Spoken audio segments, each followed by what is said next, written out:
Versículo 3. Quando eu estava de viagem rumo da Macedônia, te roguei permanecesses ainda em Éfeso.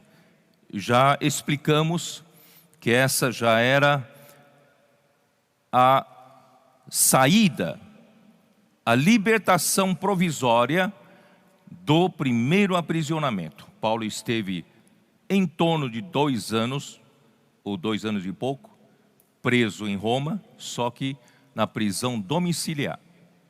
Só que os seus acusadores, os judeus, não continuaram a fazer pressão e não houve um fim do julgamento. Então, ele foi libertado até que haja alguma definição. Então, quando Paulo foi libertado, ele visitou várias regiões, eu já disse isso em mensagens passadas.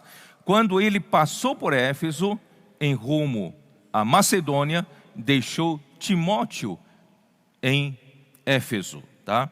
Para quê? Para admoestares a certas pessoas a que não ensinem outra doutrina. Aqui, na verdade, significa não ensinem diferentemente.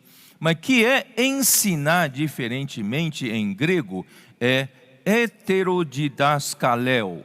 É um ensinamento heterodoxo. Paulo estava alertando ao seu jovem cooperador Timóteo de admoestar, advertir aqueles que estavam ensinando diferentemente do que Paulo ensinava.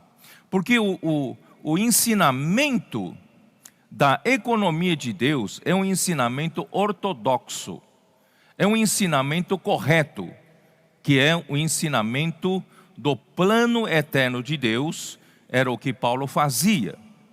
O ensinamento de Paulo era ensinamento ortodoxo, mas havia alguns que estavam fazendo ensinamentos heterodoxos, outros ensinamentos, tá? Então Deus, naquele momento, queria mostrar, aproveitar isso nessa situação, para firmar também, queridos irmãos, a nossa direção. Nós precisamos, queridos irmãos, de ensinamentos saudáveis.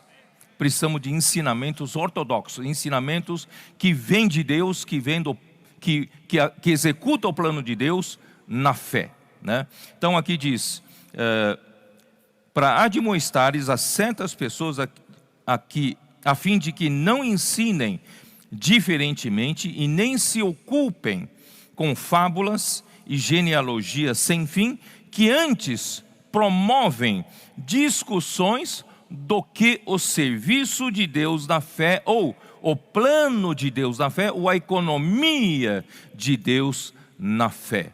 Então, o que nos interessa, queridos irmãos, nós não somos a sociedade grega, que estava acostumada a ouvir diferentes filosofias. A igreja não tem lugar para isso. A igreja só tem um ensinamento ortodoxo, só tem um ensinamento que executa a economia de Deus, que executa o plano de Deus, leva a cabo o que Deus tem no seu coração. É isso que nos importa, irmãos. Não importa entre nós quem fala melhor, quem fala pior. Nós estamos todos preocupados só com uma coisa: em executar a economia de Deus na fé.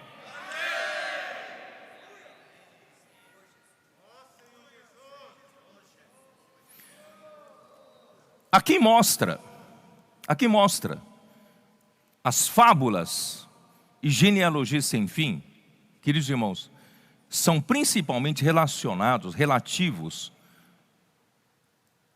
ao judaísmo, ou derivados disso, misturado, algo do judaísmo, misturado com filosofias. São fábulas, são mitos, contos, histórias, algumas verídicas, outras semi-verídicas e muitas delas falsas. aqueles, os da circuncisão, daqueles que creram no Senhor Jesus na Judéia, todavia não conseguiram se desvencilhar da escravidão da lei, da escravidão do Antigo Testamento, da circuncisão, também da observância da lei de Moisés. Eles se tornaram um grande opositor de Paulo. Por todo lugar onde Paulo ia, nas igrejas dos gentios, pregando o evangelho com todo aquele esforço, sendo perseguidos pelos judeus, açoitados, correndo perigo de vida, mas tinha ainda que sofrer a pressão desses judaizantes que são judeus crentes, que eram judeus crentes. Então eles, por inveja a Paulo, eles começaram primeiramente a dizer que não basta apenas crer no Senhor Jesus para ser salvo, era necessário se circuncidar e também observar a lei de Moisés. Paulo lutou essa luta, deixou claro que em vindo a Cristo, a lei já passara. Cristo é a realidade de toda sombra que há na lei. Mas os judaizantes, não contentes com isso, vendo a grande popularidade de Paulo, as igrejas todas seguiam a Paulo. Queridos irmãos, é que as pessoas de fora enxergam dessa maneira, seguiam o homem. Na verdade, era a obra do Espírito. Sem a obra do Espírito, Paulo não é nada. Paulo falava e as coisas aconteciam porque o Espírito atuava. Hoje é a mesma coisa, queridos irmãos. Eu e Esdras podemos aqui falando. Se o Espírito não fizer, não confirmar, não cooperar, a nossa palavra é vã, é vazia. Vocês estão entendendo? É o Espírito. É o Espírito que faz as coisas. Até a nossa boca é o Espírito que nos manda falar, nos faz falar. Vocês estão entendendo? É a obra do Espírito. Só que os judaizantes enxergavam como um homem. Como Paulo de repente conseguiu um grande número de seguidores. Aí começou a haver muitas invejas. Aí criaram fábulas judaicas. Vocês gentios, vocês gregos, vocês não conhecem a história da Bíblia do Antigo Testamento. Vocês sabiam que contam-se na nossa tradição que Abraão também fez isso, aquilo. Isaac aconteceu assim, o Jacó também, o José, que não estão registrados na Bíblia. São as fábulas, são os mitos. E muitos heróis do Antigo Testamento, as suas histórias, sabe, são coisas atraentes de se ouvir. Aqueles que têm coceira nos ouvidos gostam de ouvir essas coisas. Mas irmãos, nós não temos tempo a perder com isso. A nossa preocupação é a execução da economia de Deus. Não estamos aqui para atender, coçar coceira nos ouvidos de ninguém.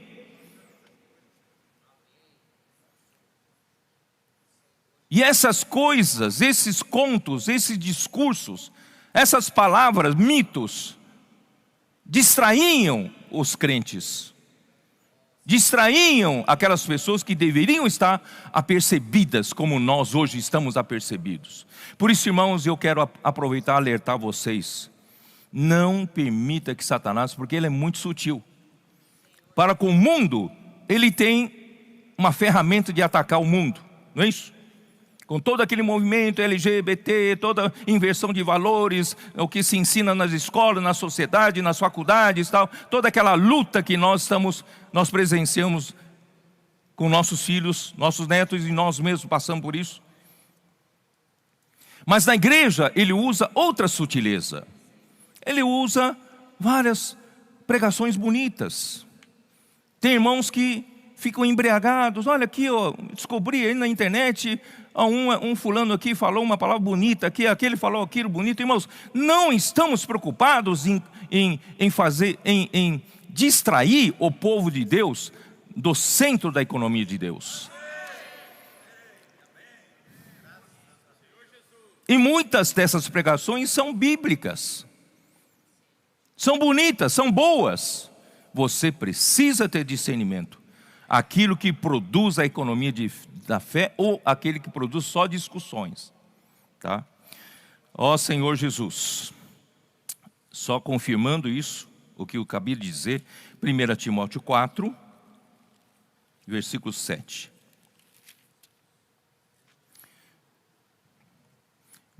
Vou ler desde o versículo 6 do lado positivo. Expondo estas coisas aos irmãos, serás bom ministro de Cristo Jesus, alimentado com as palavras da fé e do ensinamento saudável que tem seguido.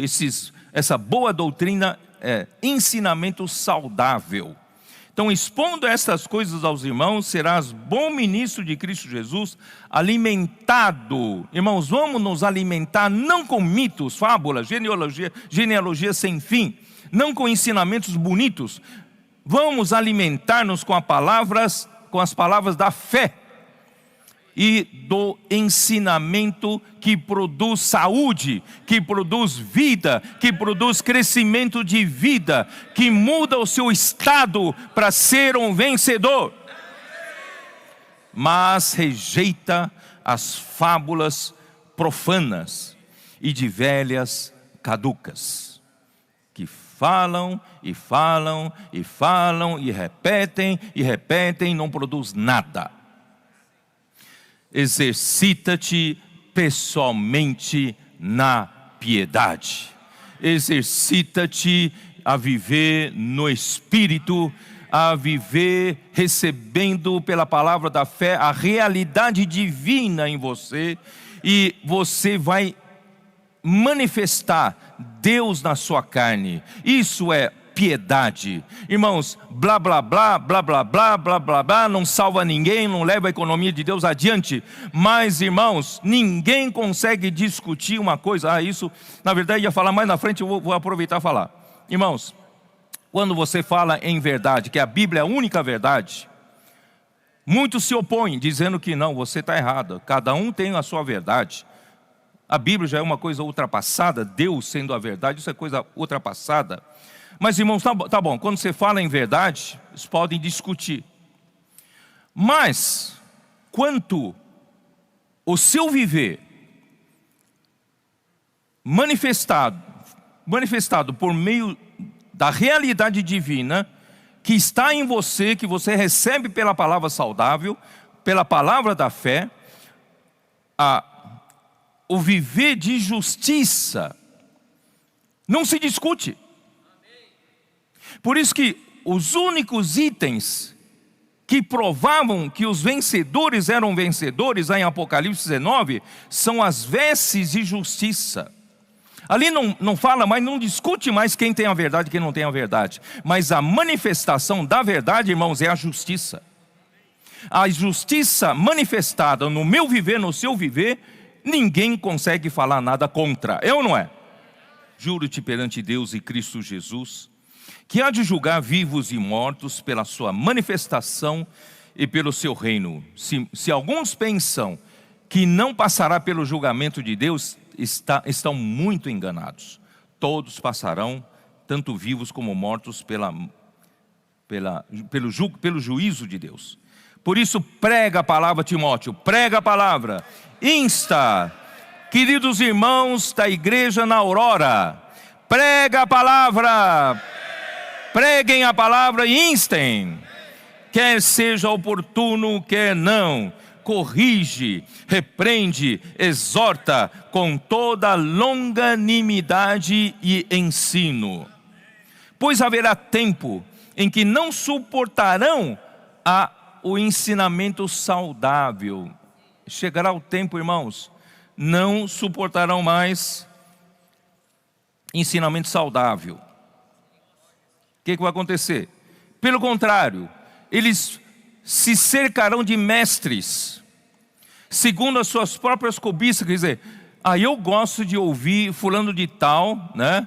Eu gosto que, se possível, contrataria ele para ser meu pastor pessoal, porque eu gosto muito, ele atende muito as minhas cobiças de ouvir esse tipo de palavra, né? Então, para atender as suas cobiças, como que sentindo coceira nos ouvidos. Queridos irmãos, nós não estamos aqui para agradar homens. Esses se recusarão a dar ouvidos à verdade, entregando-se às fábulas. É mais fácil falar, é mais fácil ouvir fábulas, é mais fácil ouvir palavras que não comprometem você, que não exigem você também de sair para pregar o evangelho, né? Que de você fazer alguma coisa, é só ouvir, irmão. Ouvir, todo mundo gosta de ouvir, não é verdade? Mas na hora de executar, trabalhar para Deus, que é difícil, né? Então, queridos irmãos, ensinamento saudável nos dá saúde, nos dá vida para crescimento e também para executar o plano de Deus, né? A economia de Deus em ação.